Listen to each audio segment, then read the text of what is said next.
भौतिक गुण।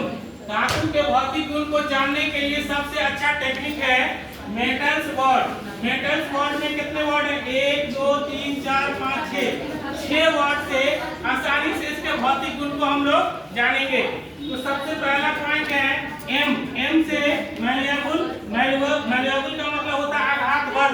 आघात बल का मतलब है धातु को पीटने से उसको पतला चादर बनाया जा सकता है, पहला।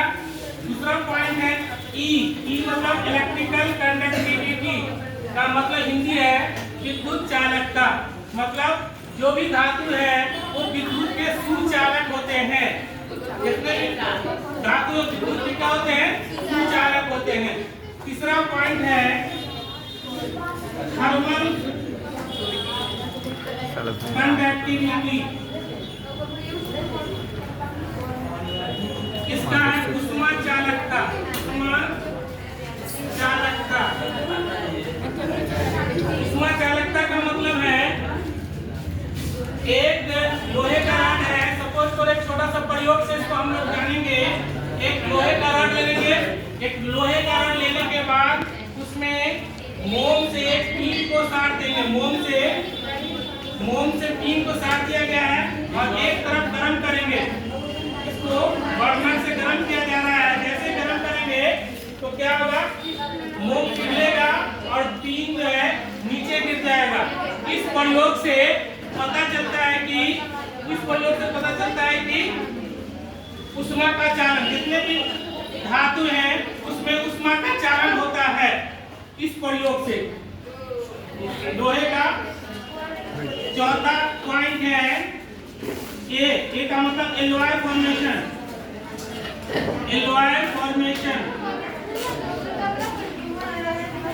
का मतलब होता है मिश्र धातु का निर्माण। एलॉय फॉर्मेशन का मतलब मिश्र धातु का निर्माण। मतलब धातु और अधातु दोनों से मिलकर मिश्र धातु का निर्माण होता है। उसके बाद है एल। एल का मतलब लस्टर। लस्टर का मतलब चमक। धातु में चमक विशेष प्रकार की चमक होती है जिसे धात्विक चमक कहते हैं। लस्टर हो गया वर्ड। उसके बाद है एस से सोनोरस। सोनोरस का मतलब होता है ध्वनि उत्पन्न करने वाला। जितने भी धातु हैं वो पीटने से ध्वनि उत्पन्न करता है। जैसे एग्जाम्पल के तौर पर घंटी लगी, वहां उतनी दूरी पर यहाँ हम लोगों को आवाज दी। तो ये 6 पॉइंट हमको malleable, electrical conductivity, thermal conductivity, alloy formation, lustre और सोनोरस, इससे हम आसानी से याद कर सकते हैं। इस टेक्निक से धातु के भौतिक गुण को याद करने का एक बहुत ही आसान टेक्निक है। इसको याद कर लेना है। पॉइंट देखिए 1 2 3 4 5 6 धातु के गुण इससे हमको आसानी से याद हो जाएगा। ठीक है।